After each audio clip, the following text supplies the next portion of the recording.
الحمد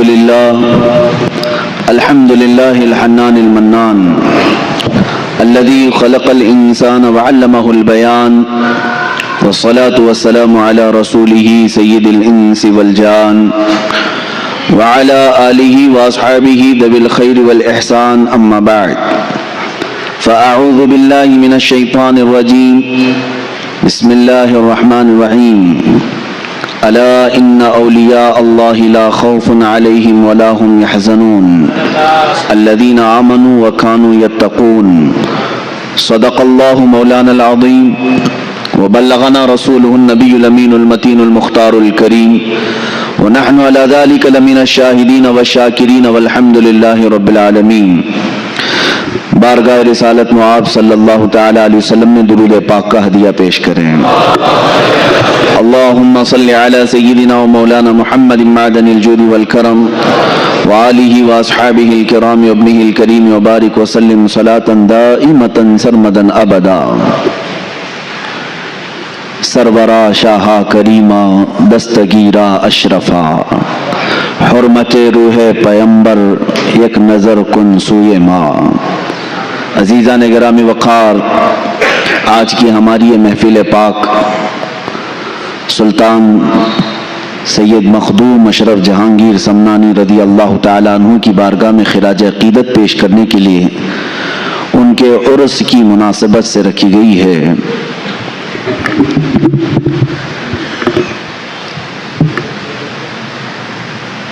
یقیناً ہندوستان کے اکابر اولیاء کاملین میں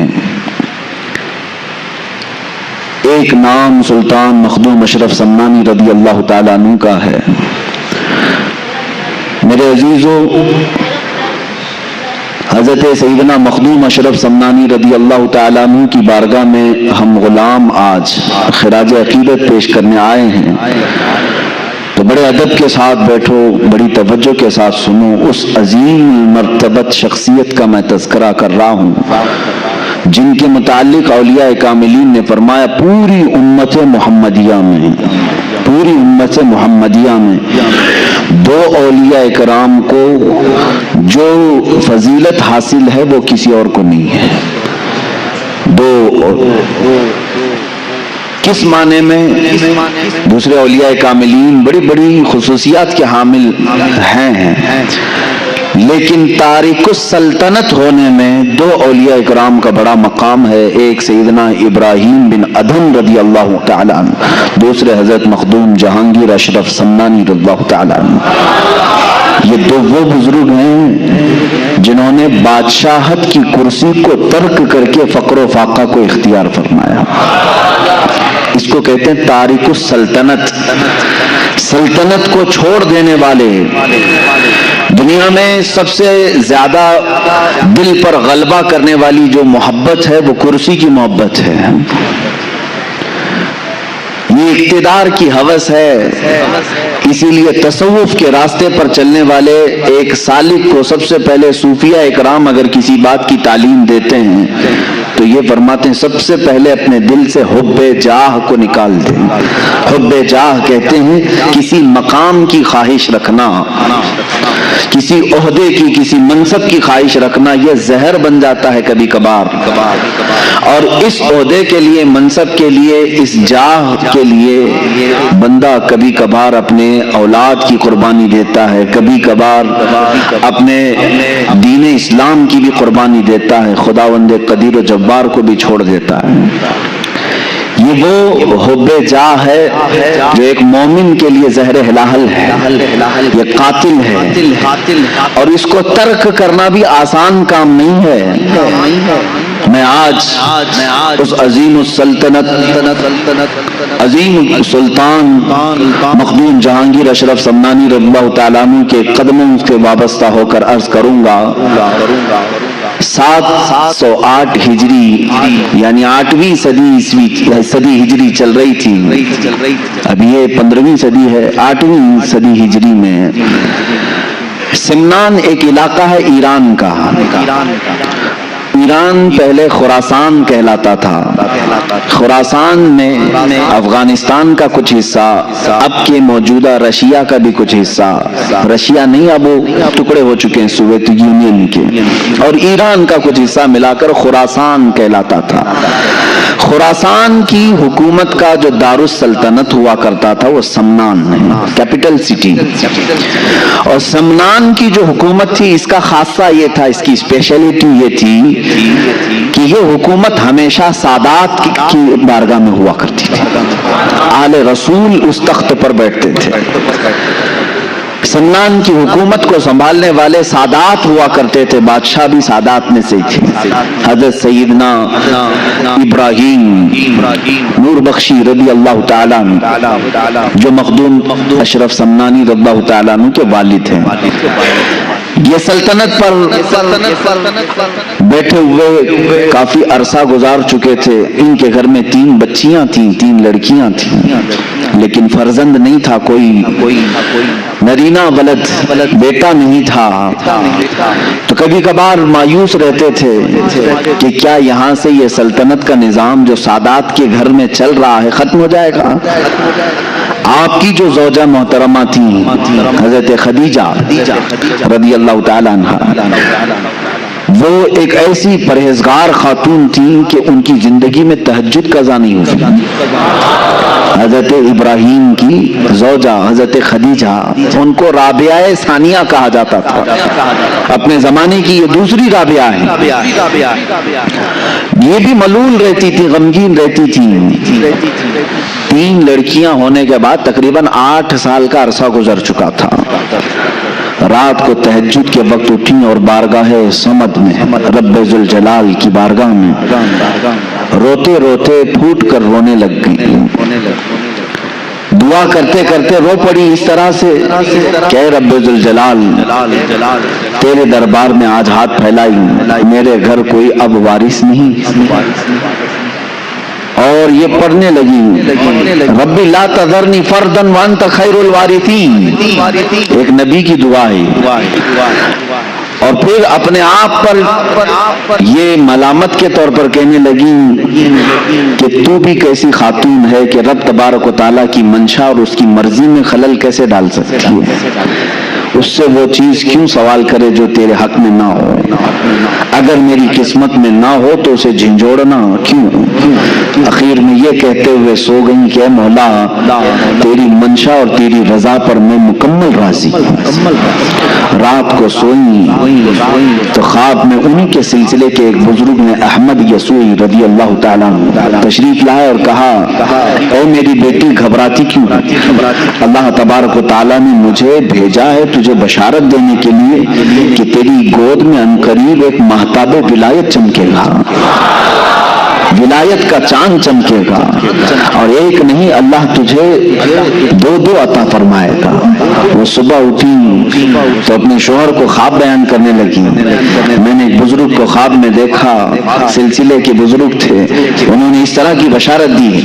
حضرت ابراہیم رحمت اللہ تعالیٰ علیہ فرمانے لگے ہماری عمر کافی ہو چکی ہے، اولاد کا کوئی اس طرح سے سلسلہ نظر نہیں آتا. بہرحال شام کا وقت تھا. یہ عالی شان محل ہے سلطان کا، سمنان کی بادشاہت کا محل ہے جس میں بادشاہ اور ملکہ دونوں اپنے محل کے خصوصی حجرے میں ہیں. اچانک دیکھا حجرے کے کمرے کے باہر ایک مجذوب بزرگ، ان کا نام بھی ابراہیم تھا، وہ تشریف لائے ہیں. انہیں سارا علاقہ جانتا تھا یہ مجذوب ولی ہیں، یہ پل میں ادھر ہوتے ہیں، پل میں ادھر ہوتے ہیں، کہیں غائب ہو جاتے ہیں. آپ نے اچانک حضرت ابراہیم کو دیکھا تو سلطان ابراہیم چونک گئے. کہا میرے محل میں آنے کے لیے سپاہی پہرے دار ہوتے ہیں، وزیر کھڑے ہوتے ہیں، آپ تشریف لائے. سپاہیوں کی جیسی نظر مجذوب بزرگ پر پڑی تو وہ کپ کپانے لگے کہ سارے دروازے بند ہیں، ساری فصیلیں پر پہرے دار ہیں، ہمیں کسی کو نہیں معلوم کہ یہ آئے کہاں سے. حضرت ابراہیم مجذوب نے کہا یہ سب چھوڑو، کہاں سے آئے ہیں؟ ان سے پوچھو پوچھا ہے ابراہیم تو اپنی بیوی کے ساتھ اس بات کا غم منا رہا ہے کہ تجھے کوئی بیٹا نہیں ہے، تجھے کوئی بیٹا نہیں ہے؟ یہ مجذوبوں کی بات تو سنیں، کہتے ہیں کیا میرے ساتھ ایک سودا کرے گا؟ محل کے اندر موجود حضرت سلطان ابراہیم ان کی بڑی تعظیم کرتے تھے، کہا بابا آپ تشریف لائیں، پر اپنی کرسی پر بٹھایا، کہا آپ کیا سودا کرنا چاہیں گے؟ اس وقت جو سکے چلتے تھے سونے کے سکے، اس کو اشرفی کہا جاتا ہے، اشرفیاں سنے ہوں گے آپ، سونے کی اشرفیاں، کہا مجھے 1000 اشرفیاں دے دے اور ایک اشرف لے لے۔ اس مجذوب بزرگ نے کیا کہا؟ مجھے 1000 اشرفیاں دے دے بدلے میں ایک اشرف لے لے۔ انہوں نے فوراً تھیلا پیش کر دیا، کہا کہ حضور قبول فرمائیں، وہ لیے اور غائب ہو گئے، اس محل سے غائب ہو گئے۔ مجذوبوں کی کیفیات ایسی ہی ہوا کرتی ہیں، وہ حالت جذب میں آتے ہیں، کبھی کسی سے عام گفتگو کرتے ہیں، کبھی کسی سے معرفت کے بہت الگ انداز کی باتیں کرتے ہیں۔ غائب ہوئے چند دنوں کے بعد حضرت ابراہیم رحمت اللہ تعالیٰ علیہ کے گھر میں ولادت کے آثار نظر آئے، ان کی اہلیہ محترمہ حملہ ہوئی، اور اس کے بعد جو بشارتوں کا سلسلہ ہوا سنیے، جب ان کے گھر میں 7 مہینے کا حمل یا 6 مہینے کا حمل تھا، یہی ابراہیم مجذوب رحمت اللہ تعالیٰ علیہ پورے سمنان میں گلی میں ڈنڈورا پیٹتے ہوئے اعلان کرتے تھے، باخبر ہوشیار ملاحظہ ہو، باخبر ہوشیار ملاحظہ ہو۔ سارے لوگوں کو رات میں یہ جگاتے تھے اس طرح سے ڈنڈورچی بن کر کے، سارے لوگ کان لگا کر کے سنتے تھے کہ بابا کس چیز کا اعلان کر رہے ہیں۔ جب اس طرح کے اعلانات ہوتے تو بادشاہ کی طرف سے ہوتے تھے۔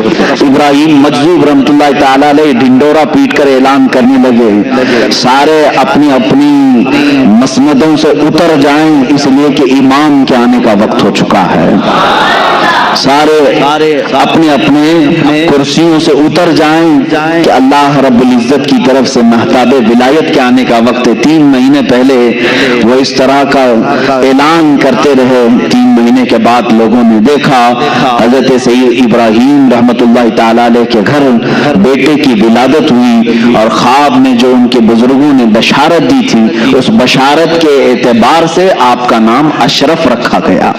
یہی مخدوم اشرف سمنانی رضی اللہ تعالیٰ عنہ کی ولادت پاک کا میں نے تذکرہ کیا ہے۔ بڑی بشارتوں کے ساتھ آپ دنیا میں تشریف لائیں، آپ کا نام اشرف تھا، صرف اشرف، اور اس جگہ انہوں نے آنکھیں کھولی ہیں جہاں ماں کو ہمیشہ تلاوت قرآن کرتے دیکھا، باپ کو محراب عبادت میں دیکھا۔ جب آپ 4 سال کے قریب کے ہوئے، آپ کو حضرت عماد الدین تبریزی رحمت اللہ تعالیٰ علیہ بڑے وقت کے عالم دین تھے، ان کی بارگاہ میں تعلیم کے لیے رکھا گیا، وہ تعلیق مقرر ہوئے بادشاہ کے صاحبزادے کی تعلیم کے لیے۔ 4 سال 4 مہینے 4 دن میں یہ قرآن پاک جو شروع کرتے ہیں 1 سال میں مکمل حافظ قرآن بن چکے تھے۔ 5.5 سال کی عمر ہو رہی تھی جب حضرت مخدوم اشرف سمنانی رضی اللہ تعالیٰ عنہ حافظ قرآن ہو چکے تھے۔ 7 سال کی عمر تھی اس وقت، پوری دنیا میں جو مشہور قرأتیں ہیں 7 قرأتوں سے قرآن پڑھا جاتا ہے، جس کو قرأت سبا کہتے ہیں۔ عام لوگ اب وہ سمجھ بھی نہیں پائیں گے کہ قرأت سبا ہے کیا چیز، اس لیے کہ یہ علم اٹھتا جا رہا ہے۔ 7 قرأتوں کے جاننے والے اب علماء بھی کم ہو گئے ہیں، یعنی قرآن 7 طریقوں پر نازل ہوا ہے، 7 قراء امام ہیں قرآن کے اور ان کے راوی ہیں پوری دنیا میں۔ ہم جو قرأت آج پڑھ رہے ہیں ہندوستان میں، یہ قرأت امام عاصم کوفی رضی اللہ تعالیٰ عنہ کی ہے۔ ہمارے امام قرأت میں کون ہے؟ امام عاصم کوفی ہیں، ان سے روایت کیا ہے ان کے شاگرد نے حضرت امام حفص رحمۃ اللہ تعالیٰ علیہ۔ جو آج ہم قرأت پڑھ رہے ہیں قرآن کو، الحمدللہ رب العالمین الرحمن الرحیم مالک یوم الدین، یہ جو طریقہ ہے یہ قرأت امام عاصم کوفی کا ہے۔ اس طرح 7 امام ہیں قرآن پاک کی قرأت کے، اس کو عام آدمی نہیں سمجھ سکے گا، اسے مکمل عالم دین بننا ہوگا، لغت عربی کی جانکاری پوری حاصل کرنی ہوگی، گرامر پورے سیکھنے پڑیں گے، الف کب آتا ہے، زبر کب آتا ہے، زیر کب آتا ہے، پیش کب آتا ہے، کن 2 حرفوں کو ملایا جاتا ہے، کس اس کو سائلنٹ کیا جاتا ہے. یہ پورے گرامر سیکھنے کے بعد یہ قراتوں کا علم حاصل کر سکتے ہیں. قربان جاؤ مخدوم جہانگیر سمنانی رضی اللہ تعالیٰ عنہ کی عمر پاک 7 سال کی ہے اور 7 قراتوں کے ساتھ آپ حافظ قرآن ہو چکے تھے. حافظ قرآن ہو چکے تھے. عزیزان گرامی یہاں تو 7 سال کی عمر میں ابھی بچے کو قرآن کا پہلا پارہ پڑھنا نہیں آتا. دیکھ کر کے وہ اللہ کے ولی تھے اور اللہ تعالیٰ نے انہیں علم لدنی عطا فرمایا. علم لدنی کہتے ہیں جو غیب سے دیا جائے. جب گھر صاف ستھرا ہو, ماں باپ کی تربیت اچھی ہو تو فیض بھی اللہ تعالیٰ کی طرف سے جلدی اترتا ہے. یہ ماحول کا بھی اثر ہوتا ہے. سادات کا گھرانہ تھا, ظاہر سی بات ہے عقل بھی وراثت نبی میں پائی تھی, علم وراثت علی میں پائی تھی.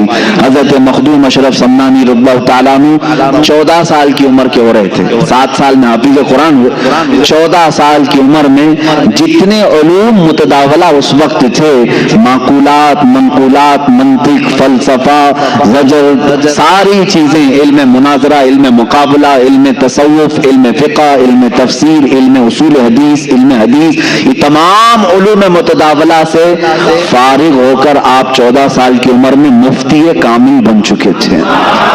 14 سال کی عمر میں مفتی کامل بن چکے تھے. اب ظاہر سی بات ہے 14 سال کی عمر کا حافظ, قرات سبا کا قاری, بہترین عالم دین, مفتی کامل, فاضل, محدث, فقیہ, مفسر, 14 سال کی عمر میں یہ سب کچھ اللہ نے انہیں غیب سے عطا فرمایا. لیکن اس وقت کے علماء کا کہنا یہ ہے مخدوم اشرف سمنانی رضی اللہ تعالیٰ عنہ مدرسے سے نکلتے تھے. ظاہر سی بات ہے علماء کا ایک انداز الگ ہوتا ہے, علم جب آئے تو اس کا انداز الگ ہوتا ہے. تو مولانا کہتے ہیں نا, اب جو علم دین حاصل کیا ہے اسے کیا کہتے ہیں؟ مولانا. تو اس زمانے کے علماء کہتے ہیں اکثر ہم نے اشرف کو مولانا اشرف کم دیکھا, فقیر اشرف زیادہ دیکھا. فقیر اشرف کا مطلب کیا ہے؟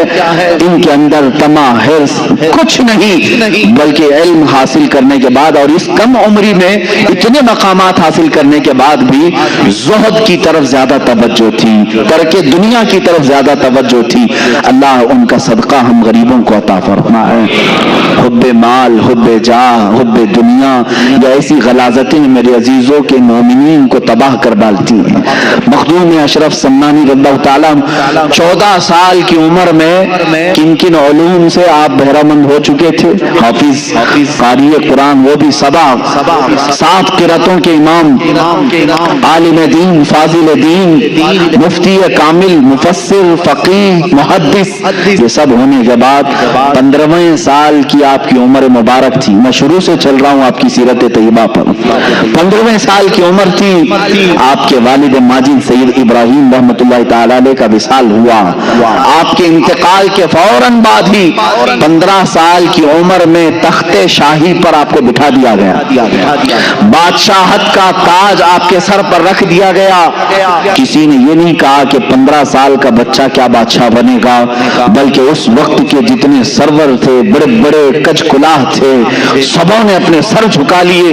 اس لیے کہ مخدوم اشرف سمنانی رضی اللہ تعالیٰ 15 سال کی عمر میں جب کرسی شہنشاہیت پر جلوہ بار ہوئے تو آپ کے فیصلوں کو دیکھ کر کے لوگ اش اش کر جاتے تھے.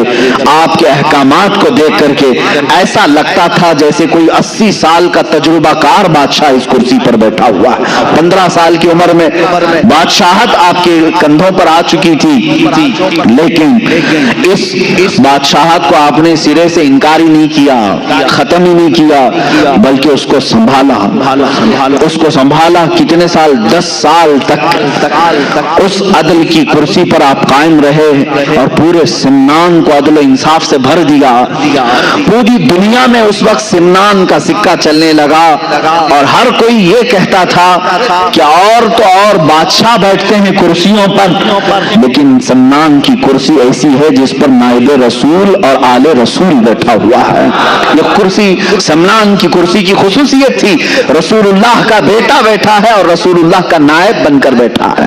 علم دین کا وارث بھی ہے اور زہد و اتقا بھی ہے, اور اللہ رب العزت کی